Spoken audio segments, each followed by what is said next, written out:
ನಂಜನಗೂಡು ನಾನಿವತ್ತು ಸುಮಾರು ವರ್ಷದಿಂದ ಅಲ್ಲೊಂದು 2-3 ಎಲ್ ಸಿಗಳು ಆಗಬೇಕಾಯ್ತು, ಮೇಲ್ ಸೇತುವೆಗಳು, ಕೆಳ ಸೇತುವೆಗಳು.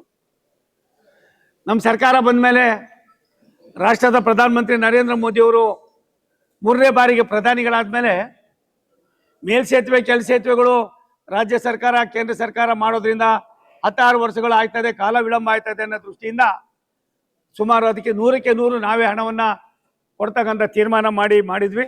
ಅಲ್ಲಿ ಸ್ವಲ್ಪ ಜಾಗದ ಒಂದು ಒತ್ತಿದ್ರಲ್ಲಿ ನಮ್ಮ ಅಧಿಕಾರಿಗಳು ಒಂದು ರೀತಿ, ಅಲ್ಲಿ ಲೋಕಲ್ನಲ್ಲಿ ಒಂತೀರಿ, ಮತ್ತು ಜನಪ್ರತಿನಿಧಿ ಒಂಥರ ಗೊಂದಲ ಇರೋದ್ರಿಂದ ನಾನೇ ಸ್ವತಃ ಇವತ್ತು ಹೋಗ್ತಾ ಇದ್ದೀನಿ. ಅದನ್ನು ಕೂಡ ನಿವಾರಣೆ ಮಾಡೋ ಜೊತೆಯಲ್ಲಿ ಬೆಂಗಳೂರಿಗೆ 100 ಕಿಲೋಮೀಟರ್ ದೂರದಲ್ಲಿ ಹೊಂದ್ಕೊಂಡಂಗೆ, ಬೆಂಗಳೂರಿಗೆ ಹೊಂದ್ಕೊಂಡಂಗೆ 100 ಕಿಲೋಮೀಟರ್ ದೂರದಲ್ಲಿ 175 ಎಲ್ ಸಿ ಗೇಟ್ಗಳು, ಲೆವೆಲ್ ಕ್ರಾಸಿಂಗ್ಗಳು ಇತ್ತು. ಅದರೊಳಗೆ ಈಗಾಗಲೇ ನಮ್ಮ ಸರ್ಕಾರ ಬಂದ ಮೇಲೆ 3ನೇ ಬಾರಿಗೆ ಪ್ರಧಾನಿಗಳು ಬಂದ ಮೇಲೆ 100ಕ್ಕೆ 100 ಹಣವನ್ನು ವ್ಯಯ ಮಾಡಿ 75ಕ್ಕೆ ಈಗಾಗಲೇ ಟೆಂಡರ್ಗಳಾಗಿದೆ, ವಿವಿಧ ಹಂತದಲ್ಲಿ ಕೆಲಸಗಳು ನಡೀತಾ ಇದೆ. ಇನ್ನು 101 ಉಳಿದಿದೆ. ಆ 101 ಕೂಡ ನಾವು ಕೈಗೆತ್ಕೊಳ್ತಾ ಇದ್ದೀವಿ. ನಮ್ಮ ಆಶಯ ಇಷ್ಟೇ, ರಾಜ್ಯ ಸರ್ಕಾರ ಎಷ್ಟು ಮಟ್ಟಿಗೆ ರೈಲ್ವೆ ಎಲ್ ಸಿ ಗೇಟ್ಗಳಿಗೆ, ಇವತ್ತು ಮೇಲ್ಸೇತುವೆ, ಕೆಳ ಸೇತುವೆಗಳಿಗೆ ದುಡ್ಡನ್ನೇ ಬಿಡುಗಡೆ ಮಾಡದೇ ಇರ್ತಕ್ಕಂಥದ್ದನ್ನು ಮನಗೊಂಡು ರಾಷ್ಟ್ರದ ಪ್ರಧಾನಮಂತ್ರಿ ನಮ್ಮೆಲ್ಲರ ನೆಚ್ಚಿನ ನರೇಂದ್ರ ಮೋದಿ ಸಾಹೇಬರು 100ಕ್ಕೆ 100 ಮಾಡಿದ್ದಾರೆ. ಅದರ ಒಂದು ಅವಕಾಶವನ್ನು ಆಗುವ ಕೆಲಸಗಳನ್ನು ಕರ್ನಾಟಕ ಕೂಡ ಕೊಡತಕ್ಕಂಥದಕ್ಕೆ ನಾವು ತುದಿಗಾಲ ಮೇಲೆ ನಿಂತಿದ್ದೇವೆ.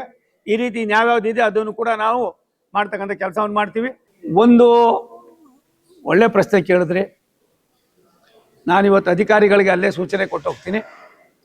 ಬೆಂಗಳೂರಿಗೆ ಯಾವ ರೀತಿ ಆದ್ಯತೆ ಕೊಟ್ಟಿದ್ದೀವೋ, ಮೈಸೂರು ಸುತ್ತಮುತ್ತ ಎಷ್ಟು ಬರ್ತಾವೋ, ನಾನು ಬರಬೇಕಾದ್ರೆ ನಮ್ಮ ವತ್ಸ ಸಾಹೇಬ್ರು ಹೇಳ್ತಾಯಿದ್ರು, ಪ್ರತಾಪ್ ಸಿಂಹ ಅವರು ಹೇಳ್ತಾಯಿದ್ರು, ಆ ಎಲ್ಲಕ್ಕೂ ಕೂಡ ಆದ್ಯತೆ ಕೊಟ್ಟು 3 ವರ್ಷದಲ್ಲಿ 100ಕ್ಕೆ 100 ಈ ಭಾಗದಲ್ಲಿ ಯಾವುದು ಎಲ್ ಸಿ ಗೇಟ್ಗಳು ಇರಬಾರ್ದು ಅನ್ನೋದು ನನ್ನ ಆಸೆ.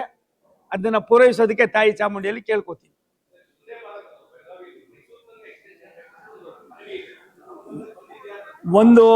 ಒಂದೇ ಭಾರತ್, ಅದ್ರ ಜೊತೆಗೆ ನಿಮ್ಗೆ ಇನ್ನೂ ಒಳ್ಳೆಯ ಕೊಡುಗೆಯನ್ನು ರಾಷ್ಟ್ರದ ಪ್ರಧಾನಮಂತ್ರಿಗಳು, ನಮ್ಮ ಮಂತ್ರಿಗಳಾದ ಅಶ್ವಿನಿ ವೈಷ್ಣವ್ ಅವರು ಇನ್ನೊಂದು 2-3 ತಿಂಗಳಲ್ಲೇ ನಿಮಗೆ ನೀಡುವರಿದ್ದಾರೆ. ಆದ್ದರಿಂದ ಒಂದೇ ಭಾರತ ಬರ್ತದೆ. ಬೆಂಗಳೂರಿಗೆ ಎಷ್ಟು ಆದ್ಯತೆನೋ ಮೈಸೂರಿಗೂ ಕೂಡ ಅದೇ ಆದ್ಯತೆ ಕೊಡಬೇಕು ಅನ್ನೋದು ನಮ್ಮ ಆಶಯ ಇದೆ. ಅಂತ ಆಶಯದಲ್ಲಿ ಒಂದೇ ಭಾರತ್ ಸೇರಿ, ಸ್ಲೀಪಿಂಗು ಸೇರಿ ನಾವು ಯಾವ್ಯಾವುದಕ್ಕೆ ಆದ್ಯತೆ ಕೊಡಬೇಕು ಅನ್ನೋದಕ್ಕಿಂತ ಹೆಚ್ಚಾಗಿ ಎಷ್ಟು ಇದು ಮಹಾರಾಜ ಮೈಸೂರು ಕಾಲದಿಂದನೂ ಬ್ರಿಟಿಷ್ನವ್ರ ಕಾಲದಿಂದ ಇರ್ತಕ್ಕಂಥ ಒಂದು ಲೈನು, ಇದಕ್ಕೆ ಇನ್ನೂ ಆದ್ಯತೆ ಕೊಡ್ತಕ್ಕಂಥ ಕೆಲಸದಲ್ಲಿ ನಾವು ಮುಂದಾಗಿದ್ದೀವಿ. ಈಗಾಗಲೇ ತುಮಕೂರು ಬೆಂಗಳೂರು 4 ಪಥದ ರಸ್ತೆ ಇದಕ್ಕೆ DPR ಆಗಿ ಅದು ಟೆಂಡರ್ಗೆ ಹೋಗ್ತಾ ಇದೆ. ಅದೇ ರೀತಿ ನಾವು ಬೆಂಗಳೂರು ಮತ್ತು ಮೈಸೂರಿನ ಜನಸಂದಣಿಯನ್ನು ಗಮನದಲ್ಲಿಟ್ಕೊಂಡು ಏನು ಈಗಾಗಲೇ ಕೇರಳದಲ್ಲಿ ನಾವು ಕೂಡ ಕೇರಳದಲ್ಲಿ ಕೂಡ 200 ಕಿಲೋಮೀಟರ್ಗೂ ಮೇಲ್ಪಟ್ಟು 4 ಪಥದನ್ನು ಮಾಡ್ತಕ್ಕಂಥದ್ದು. ಭಾರತದಲ್ಲಿ ಇರ್ತಕ್ಕಂಥ ಯಾವ್ಯಾವುದು ನಗರಗಳಿವೆ ಕೇವಲ ನಮ್ಮ ಪಕ್ಷದ ಇರ್ತಕ್ಕಂಥದ್ದು ಅನ್ನೋದಕ್ಕಿಂತ ಹೆಚ್ಚಾಗಿ ಎಲ್ಲ ನಗರಗಳು ಕೂಡ ಅಭಿವೃದ್ಧಿ ಆಗಬೇಕು ಅನ್ನೋದು ರಾಷ್ಟ್ರದ ಪ್ರಧಾನಿಗಳ ಆಶೆ ಆಗಿದೆ. ನನಗನ್ನಿಸ್ತದೆ ತುಮಕೂರು, ಬೆಂಗಳೂರು, ಮೈಸೂರು ಇವೆಲ್ಲವೂ ಕೂಡ ಒಂದೇ ನಾಣ್ಯದ 2 ಮುಖಗಳಾಗಿ ಎಷ್ಟು ಮಟ್ಟಿಗೆ ನಾವು ಅದನ್ನು ಕೊಂಡೊಯ್ತಕ್ಕಂಥ ಕೆಲಸ ಮಾಡ್ತೀವಿ. ಮೈಸೂರು ಎಷ್ಟು ಮಟ್ಟಿಗೆ ಜಾಸ್ತಿ ಬೆಳೀತದೋ ಅಷ್ಟು ಬೆಂಗಳೂರಿನ ಒತ್ತಡ ಕಡಿಮೆ ಆಗ್ತದೆ.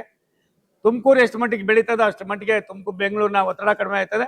ಇದನ್ನು ಮನಸ್ಸಿನಲ್ಲಿ ಇಟ್ಕೊಂಡು ನಾವು ಈ ಕಾರ್ಯಕ್ರಮಗಳನ್ನ ರೂಪಿಸ್ಕೊಂಡಿದ್ದೀವಿ.